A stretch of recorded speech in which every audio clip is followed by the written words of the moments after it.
Once again, welcome back to Zagbet. Bente ñu nuyuwaale rek fii si biir lii di Zagbet si channel Z kii di Mohamed Manjang as usual rek comme ni ñu ko ne far defale every Tuesday far nañ leen indil programs very short podcast programs fii si biir lii di channel Z fii si biir lii di Zagbet. Mohamed ñu bàyyi rek nga nuyu fii si biir lii di channel Z di Zagbet. Jërëjëf Mbaye.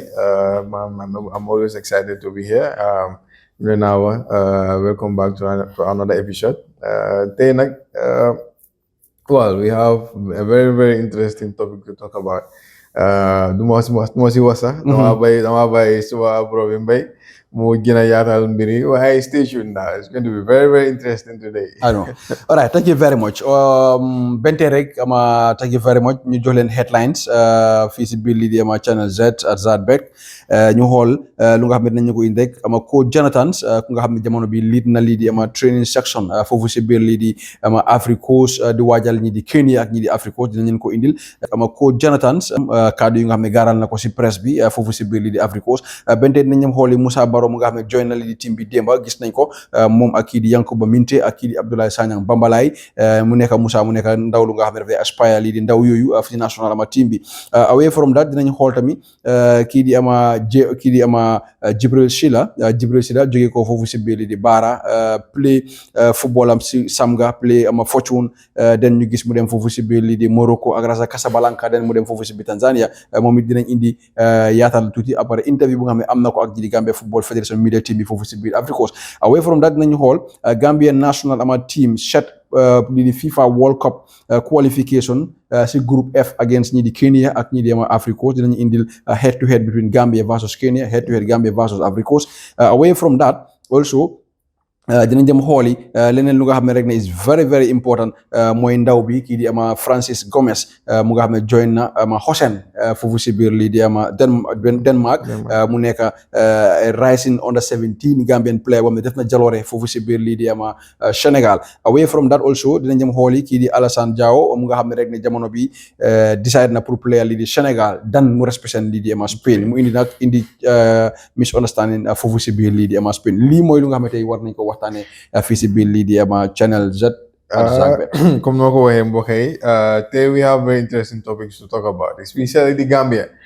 ñi xam ne Gambia ñu war a play qualifier round and we are facing very interesting opponents ñu xam ne ñoom it xam nga they are eager to actually showcase themselves si lii di qualifier round bi ni and xam nga dina nekk match yu xam ne match yu am solo la because both teams yi yëpp dinañ bëgg pour win.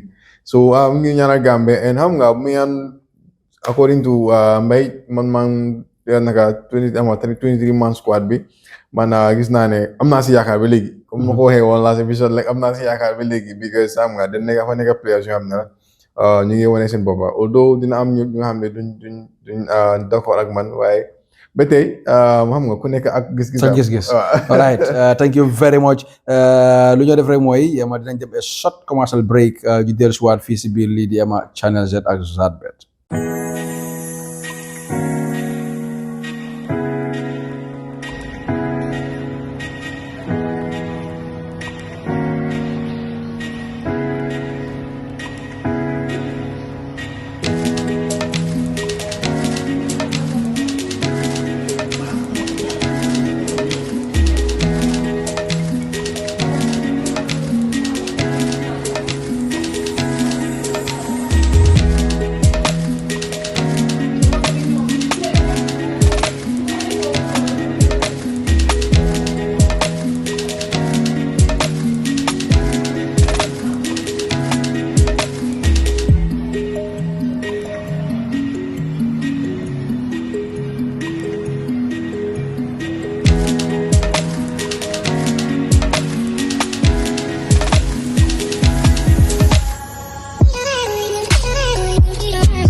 All right, after the short commercial break, ñu start ñu xool coach Jonathan start lii di training preparation ahead of tomorrow crucial match against ñi di ama Kenya balaa ñoo face ñi di ama Africa Coast foofu si biir lii di ama Africa Coast. All games are to be played in Africa Coast. Quickly rek ñu déglu ma short interview bu nga xam ne rek ne coach ama Jonathan def na ko bu mu demee lii di first training section am foofu si biir lii di Africa Coast. I think it's very lively in the camp. That's the energy's there. What we've seen is that, the guys haven't been together for 5 months. It's been November, the last time they were together. And so you can feel that energy. Everyone's pleased to be back together. We're a big family in the Scorpion squad here. We try to sort of really promote that, togetherness within the group. And yeah, so the energy's been really good. That's transferred on to this evening's training session. Energy was really good. And so, yeah, this has been a really good start. So hopefully we can carry that forward in the days to come into the Kenya game. I know it's always a challenge, first day of training. As you can see today, you don't have a full squad in place. Yeah, it's always the way. Look, a number of players were playing yesterday on Sunday. So naturally they arrived today. And even there was a couple of guys arrived a couple of hours before training. But we very clearly said, no, you're not allowed to train because you can't step off an airplane and go straight to training. So we said, go, eat, sleep, and then they'll join tomorrow. Okay, so because it's hand in hand. You got to have players, yes, ready to play in terms of their technical level and their tactical level, but physically they've got to be right as well. So we had 15 out here today, and we'll have a full complement for tomorrow's training session. But yeah, we're pleased with where we are. I mean, the World Cup campaign started very badly for the Gambia. We lost our first 2 games. Then we came in after 2 matches. We have 3 points. 1 win, one draw. Now, going into the 5th match day, how important is the game against Kenya towards our qualification goals? Yeah, look, as you said, even before I came in, the campaign had started, and sort of after 2 games, 0 points. So it was already a bit of a hill. It wasn't a mountain, but definitely a hill to be climbed. And that's really still the case. Look, there's other teams who have several more points than us. Even our opponents, Kenya, I think, are on 4 points coming into the game on Thursday. So we've got to get going. It's important to pick up as many points over these 2 games as possible. And we have the quality to do that, both against Kenya and against the Ivory Coast. But both games are very different challenges. We're going to have to approach both games in a slightly different way. But look, we've got quality in this squad, but full focus, number one, as it always is putting in the best performance we can. And if we put in a top performance, I always think we won't be far away from getting the right result. Coach, we know that you have a couple of players that are joining for the first time, the likes of Musa Dibaga, Sekou Toure. We know somebody like Serif Sinyan, he's coming back into the team for the first time in nearly 4 years. Omar Getu has been away since your first campaign in June of last year. I mean, what would these players bring to the team, you think? Well, quality is the answer. I think, as I've said many times, the Gambia, we're very blessed with a lot of players. We've got almost 200 players playing professional football, earning a full-time living out of the game around Europe and the Americas and Asia, and also other ones around different parts of Africa. So we have a lot of quality, a lot of depth. And so when people break into the squad, the likes of Musa, the likes of Sekou, the likes of Jibril Silla, it's because they've got quality and that they've been performing consistently at club level. It's not like they've played 4, 5, 6 games and, maybe it's good, maybe it's, just a temporary thing. These guys have been consistent all season, so we hope they can bring that consistency to the national team. But also I think they're all very good characters, and we want to add good characters to the group. But yeah, we're excited. They've done well in the first session. They're being integrated into the group well. Got all the rest of them. Seasoned campaigners have made them feel welcome. And yeah, we're looking to see more of what they can contribute over the coming days. Finally, Coach, Gambia is a predominantly Muslim country. Is this your first time training a team in Ramadan? And if yes, how do you adjust to that? No, it's not actually my first time. I've been around the world. It's actually the Gambia is the 3rd country that I've worked in that's been a predominantly Muslim country, Sierra Leone and Bangladesh prior to this. It's my first time having an international camp during the month of Ramadan. Obviously, when I was a club coach in Bangladesh and elsewhere, but in Bangladesh almost all the players were Muslim and following and fasting. So I'm used to operating a team during the fasting period, but for this we had to make it, with all the travel, with the hotel arrangements, even just dealing with the hotel in terms of the meal arrangements, the timings of things. So you can see we're training under the floodlights today. We made that a conscious decision that we wanted to train after breaking fast. But yeah, look, are we going to get everything 100% correct? Probably not. But I think we can only try our best, and we've spoken to the staff, we've spoken to the players, and really took their feedback to try and construct a week that hopefully puts us on the pitch against Kenya and then the Ivory Coast with the best energy levels possible. So, fingers crossed. Thank you, Coach. Always a pleasure talking to you. Thank you very much, guys. All right. Thank you very much. Mohamed dégg nañ coach bi kàddu yu nga xam ne gaaral na ko wane na ne prepare bi mu ngi prepare li di boys yi bente rek ne focus bi is against Kenya then ñu am ñi di Africa Coast and he is very optimistic ne things will be right for Gambia. Well, hopefully things will be right this time around. Xam nga ñëpp xam ne coach bi bu mu ñëwoon things were very crazy with him. Amutoon time pour prepare boys yi and xam nga lii doon na ci boys yi ñàkk qualified African Cup of Nations bi sax. So xam nga hopefully gis na boys yi dina prepare boys yi in a way that xam nga dina choose the best squad, the best 11 to represent the Gambia pour war a win game bi against Kenya because it's a very important game and xam nga moom mooy boss sun actually sun energy bi pour wala xam nga wane ne waaw fu mu ne nii game moom xam nga we are there. Absolutely. So hopefully with the boys I'm arriving very fit and I'm performing very well in their various clubs. Man am na hope of ne dinañ mën a win Kenya. Inshallah.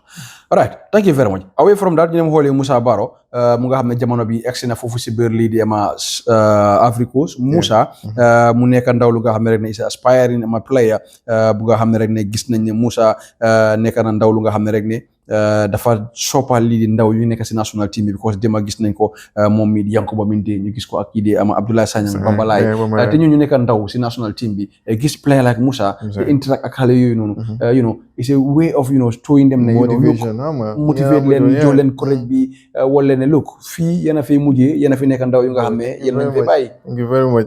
It's a very very good initiative actually.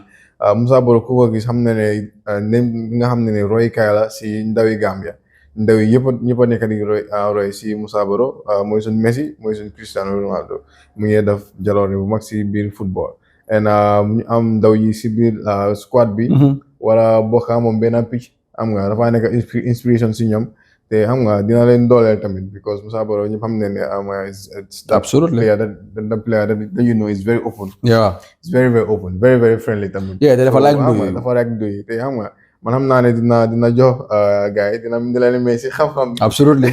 ñu gën a mën a góorgóorlu. All right, thank you very much Mohamed.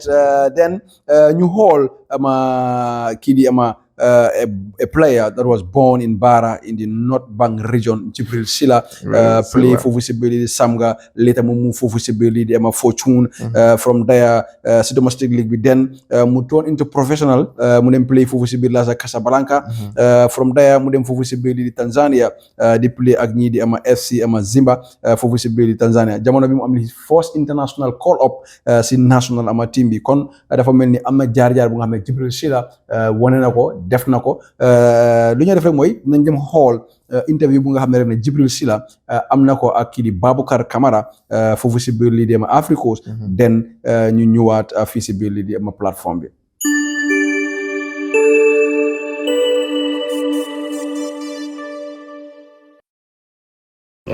mbokk ñu nekk di seetaan ñu ngi wax latest Scorpion player muy Jibril Silla ñu ngi def interview bi si wolof su ko defee gamen su nekk si outside and inside the Gambia ñu mën a déglu seetaan am lu mooy wax Jibril wax ñu yow yaay kan Jibril Silla fan nga jógee si Gambia fan nga commencé ak fi nga nekkate.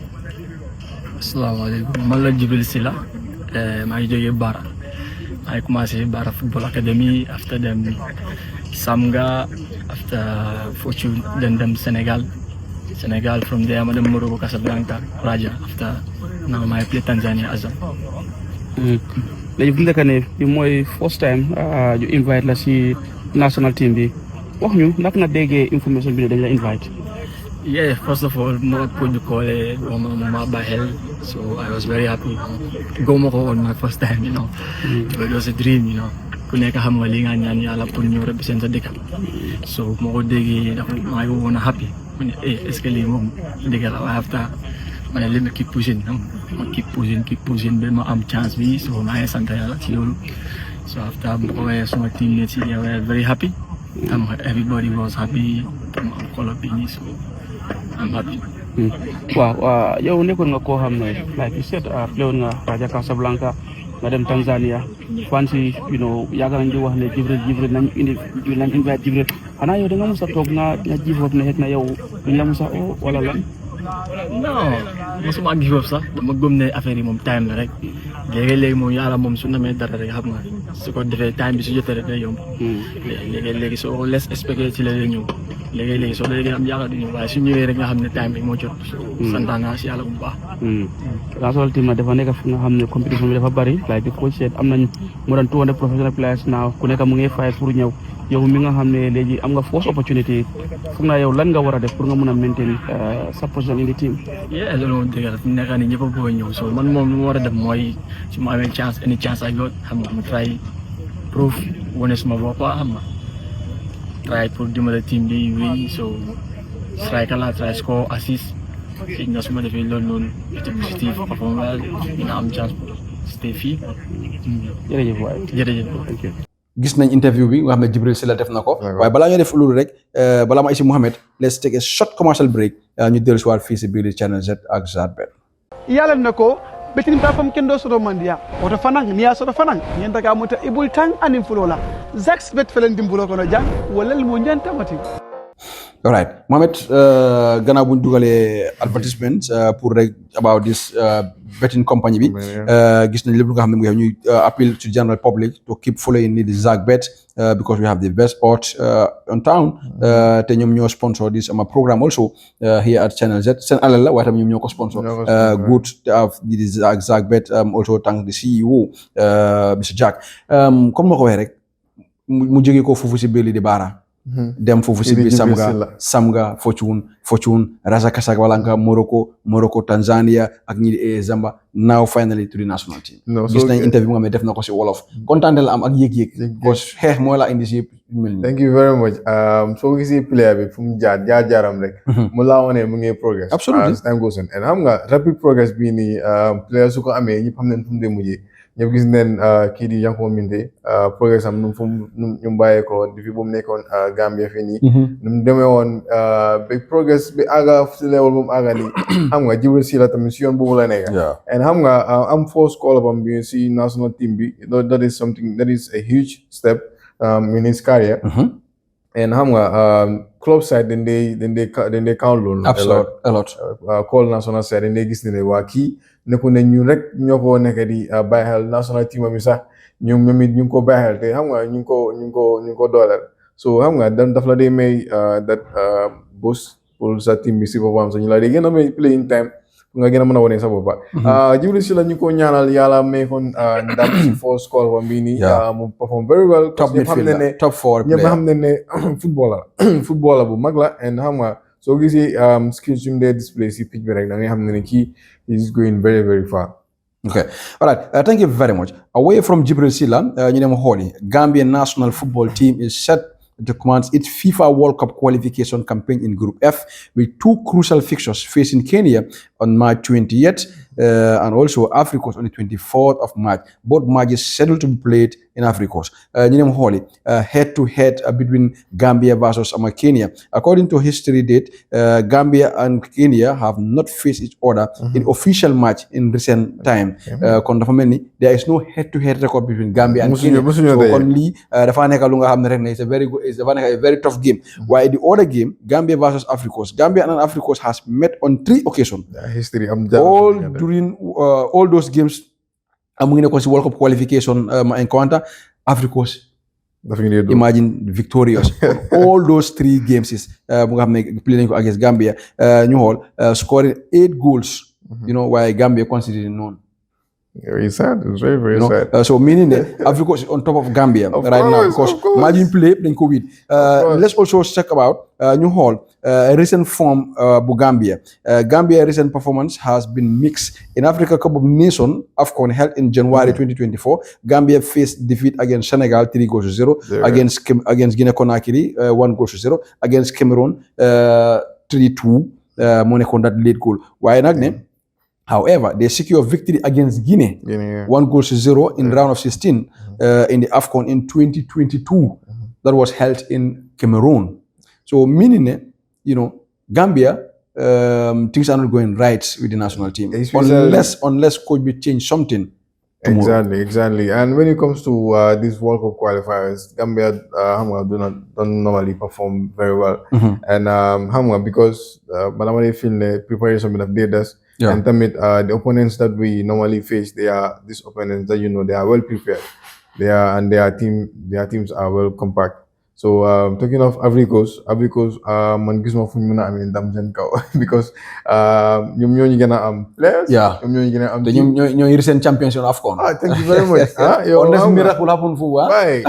Miracle rek mo mëna happen for. We all know football, sometimes miracle do happen. Yeah. But in the case of statistics, if you saw Hole, Afrique Coast moo nekk si kanami Gambia. Du nekk sax. Kii ne bu ñëw ni sa dafa medi seen kaw dafa medi suñ kaw because musuñu daje and being the first time ñu war a daje.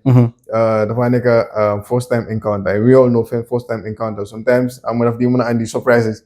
Waaye bu nga xam ne doo ko di fogee sax. Yeah. And we can just keep our hopes high. Being hopeful that Gambia mun na win Kenya because am nañ team bi. Yeah. So xoolee some players yi yëpp time bi ñu nekk di si 23-man squad bi they are all performing very very well in their various teams. So pour all leen waree naa am si benn team man lu ma ñaan coach bi la muy try mu and the best team as possible because that understanding needs to be there and also that player connection needs to be there and we need to see that compatibility. We need to see that all playing all input all out tamit. So a lot is expected from this coach and the players as well. Absolutely. So ñu leen a ñaan ngeen gën a yokka and ngeen may ñu ndam si at least benn game sax. So leen mënee win benn ngeen drop benn. Yeah. All right. Thank you very much, Mohamed. Then ñu xool Francis Gomez join AC Hosen, a rising Gambian talent in Denmark.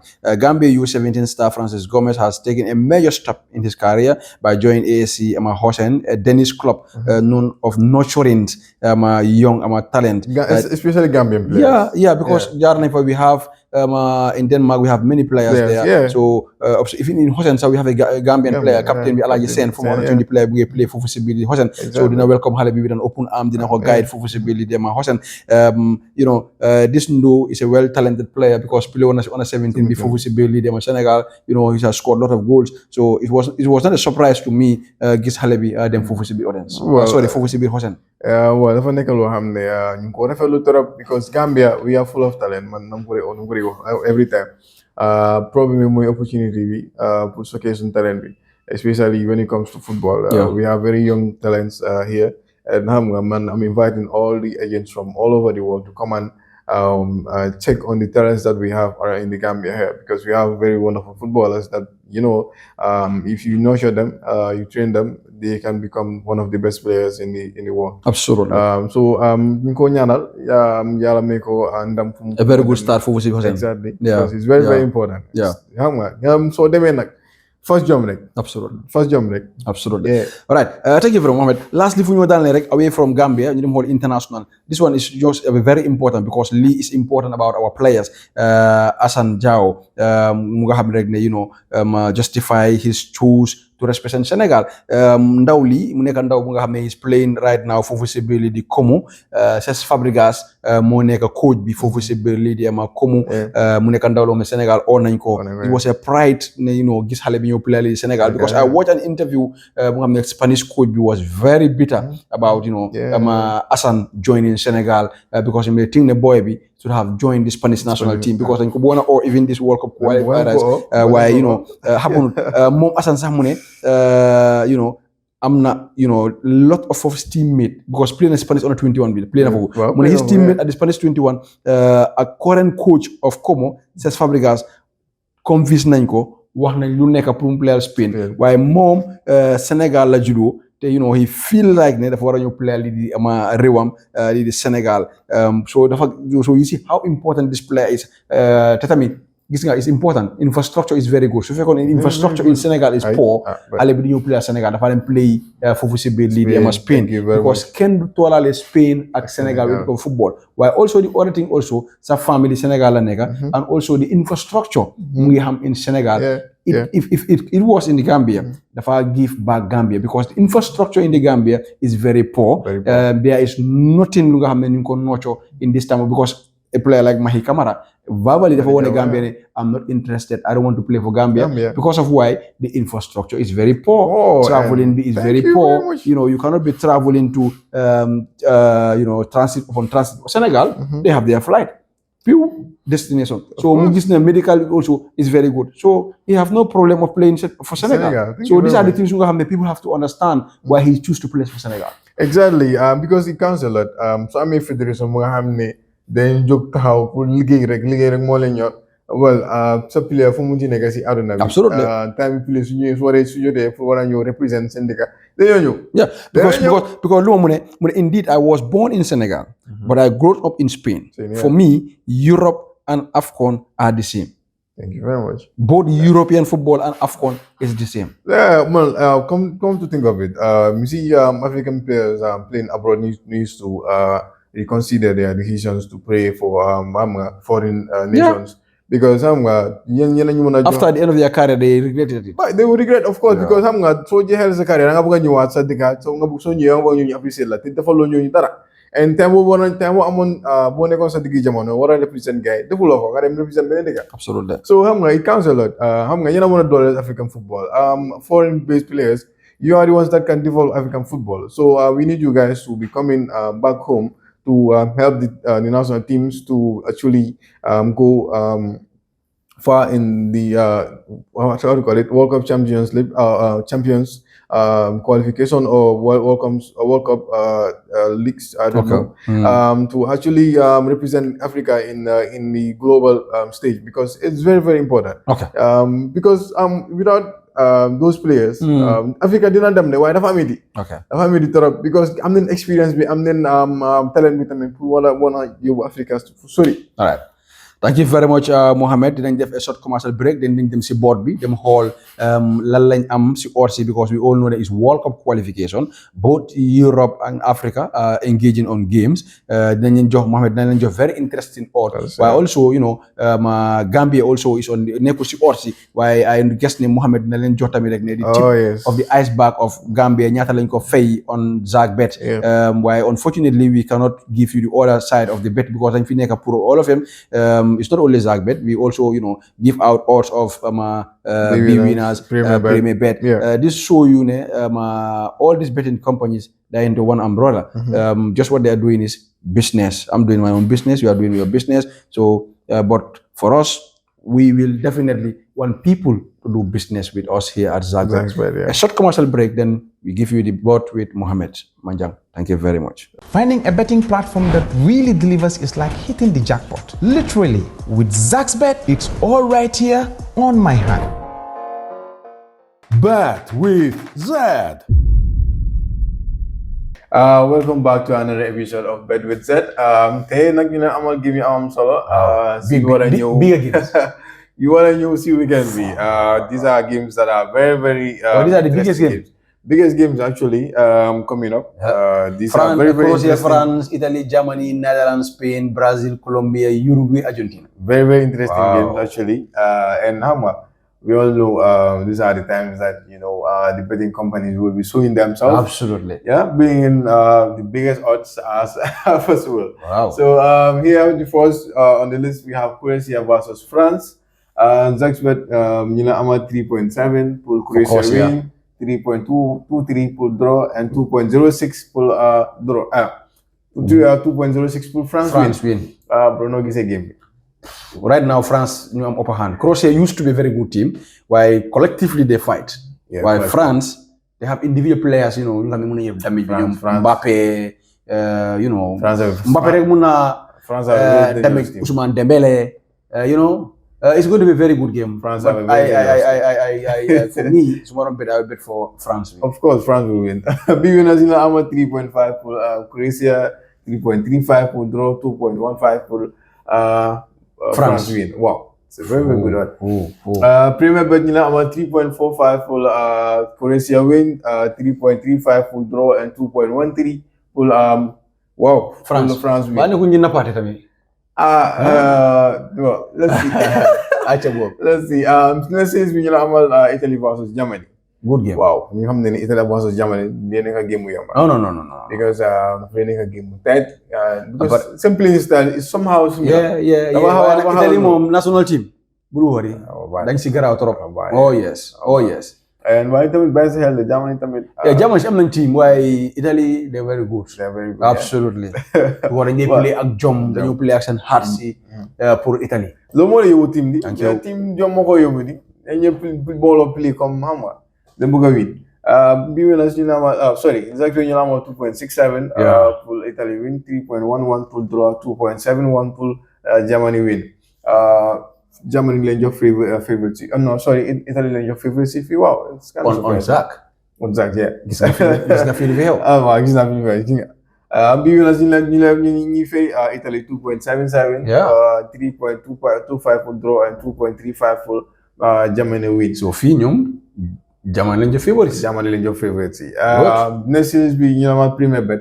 You pay Italy 2.75 for win, 3.2 for draw, 2.6 for. So for me, Germany and Joe. Elizabeth no your favorite Italy.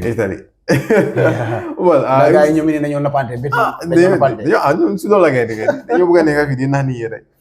So Netherlands sorry, next series we Netherlands versus Spain. 3 point for Netherlands win, 3.31 for draw, 2.33 for Spain win.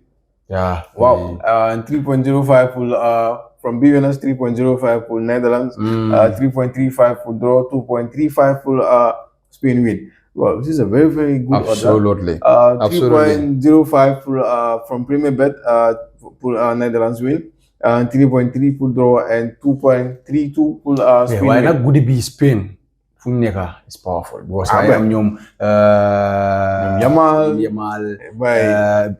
Nyaki Williams, Nico Williams. Thank you very much. They have very good players. Very good players. Gavi, Pedri. You know, I think although Netherlands is warlo underestimated. No, Spain ko musen mo. No. Agnunye munye Holland okay. Yeah. Well, let's see. I'm very interesting game from South America.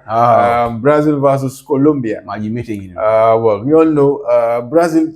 Players. Players, individual players. But when it comes to national team, sometimes it's a problem. It's a problem. Yeah. But Nima Bokuts, we have injury. Thank you. But we're having players like Rafinha, Vinicius Junior, Rodrigo, and those are very good players. About Colombians, Decathlon. Colombia. I still now give Brazil to win this game. No, they have the upper hand. But 1.73. Thank you very much. For win game C. Game B actually. Zax bet nilang fay 1.73 for Brazil win, 3.23 for draw, 4.9 for Colombia win. 1.81 from B winners for Brazil, 3.4 for draw, 4.9 for Colombia win. Premier bet nila amal 1.74 for Brazil, 3.25 for draw, and 4.6 for Colombia win. My goodness. Well, Anak match bu neex ngi ni. No, my whole Uruguay Argentina. You want to fake Uruguay Argentina. Uruguay Argentina. Apart Messi beaucoup this time Messi ñëwut. It's going to be a very tough game actually.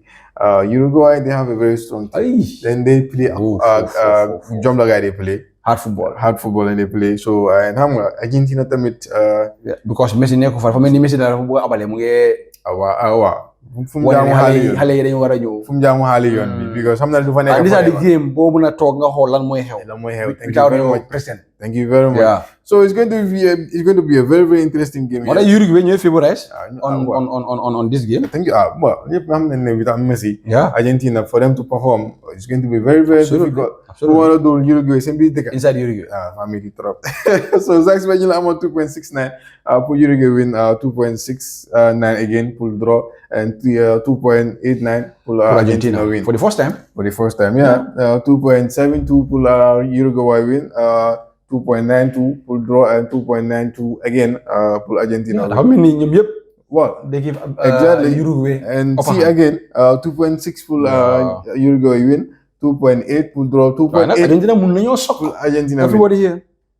Argentina have a very good team. Yeah. So if they are underrated here, it's something that bulen fale ni den la ji mana fa ni rek Gambia ñu way sen ordre thank you very much ba ma jox len aussi Gambia bi thank you very much for reminding me against Kenya. It's going to be a very, very tough game, but Zaxbet ñu leen fay 2.41 pour Gambia win, 2.69 pour draw, and 2.96 pour Kenya win. 2.96 96 pour gis ngeen Gambia mooy favorite my favorite is pour win, and xam nga Gambia have a very good team, and ñu xam ne mën nañu on paper Gambia is better than Kenya. No, I mean 100% on paper. I'm the team because the quality player quality. Thank you very much. We have Premier League player, we have the Bundesliga, we have Saudi, Italy, we have Saudi. Thank you very much. We have very good players that are performing very, very well. And tell me, I'm not a Gambia, I'm not with any team in the world. Absolutely. Well, if I see determination, if I see I'm gonna fight with it. Thank you very much. Absolutely. Hunger. Passion. Mo yëpp lo ne woné sen club side woné len ko di Gambia si national side bi gën kay mëna dem waye bi tay bété bala ñu dem woné sun sponsor yi rek Zaxbet ñu solo tay very nice pour woné Zaxbet ba paré gay ñu sul logo bi channel zip ci gannaaw it's a very very kind gesture from Zaxbet. Xam nga ñun Zaxbet la ñu represent through CEO bi through the CEO, and we are saying thank you from Channel Z, and all right, thank you very much. Keep on sporting.